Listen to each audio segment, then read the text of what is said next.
On Saturday, the streets of Belize City will be overflowing with thousands of people gathered to watch the annual Carnival Road March. The crowds assemble early to secure their preferred view. Carnival is easily one of the most anticipated events every September, and it also holds the distinction of the busiest day of the year for emergency medical teams. On the Carnival day, pretty much from the Carnival gets started until the end, the calls don't stop. Leon Seguro is currently the fleet manager for Belize Emergency Response Team and has been an emergency medical technician with the organization for the past 17 years. It pretty much maxes out our service every year. There is so much going on, and at the same time, it's so hard to get to and from the hospital or the patient. So it's all staff, all hands on deck? Pretty much all staff, all hands on deck. And how many ambulances do we have to move around the city? For Carnival Day right now, we will have five ambulances.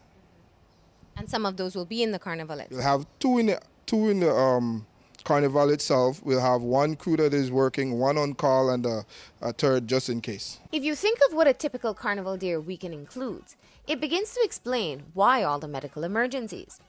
There is sleep deprivation from partying all night and early morning duvet. There's dehydration from what is usually an intensely hot day, very little water consumed, and a whole lot of alcohol. If you're in the Carnival itself, there's also physical exertion that ER physician at KHMH, Dr. Rigo Montejo, likens to running a marathon. It's no different from our days, so you still get your walk-ins, you still get your fever, you still get your headache, your back pain, you still get a lot of people coming in trying to get a doctor day for not going to work.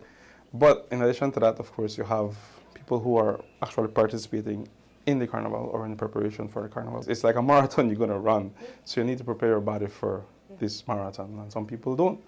And some people even have like excessive alcoholic beverages the night before.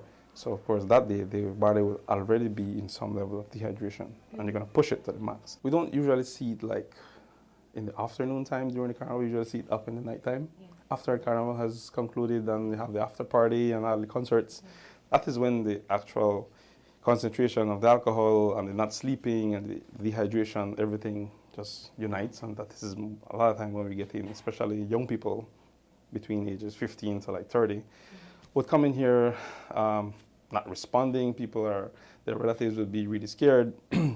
Some of them, their glucose level, their sugar level would actually be low. But a lot of time it's just imbregation. Yeah.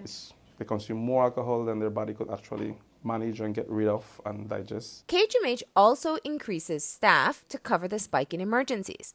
For Bert, though, it's not only that it's busy on Carnival Day, but that it is the most challenging day to move around the city. The city gets cut off, and we don't have the routes, so there's no real defined route, and most importantly, we don't have the respect of the people for the ambulances.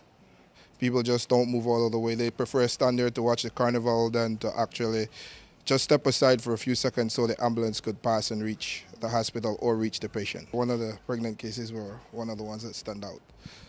One, because it was hard to get to. When we finally get to her, it was about 45 minutes drive to the hospital, and that was from somewhere in Fabers Road area to the hospital, and that was a 45-minute drive. Seguro estimates that what would normally be a 5 to 10 minute transport in the city on any other afternoon will take about 40 to 50 minutes on the afternoon of Carnival.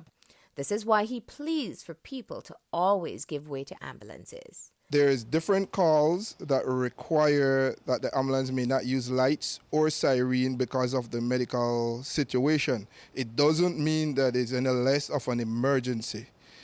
We have people that are having a heart attack. They need to be in a calm environment. If we're blazing down the road with lights and siren, it's not going to help the situation, but it doesn't mean that they don't need to get to the hospital as soon as possible. As for taking care of your body, Dr. Montejo offers this advice. Keep hydrated, and it's not only water, it's water and electrolytes, okay?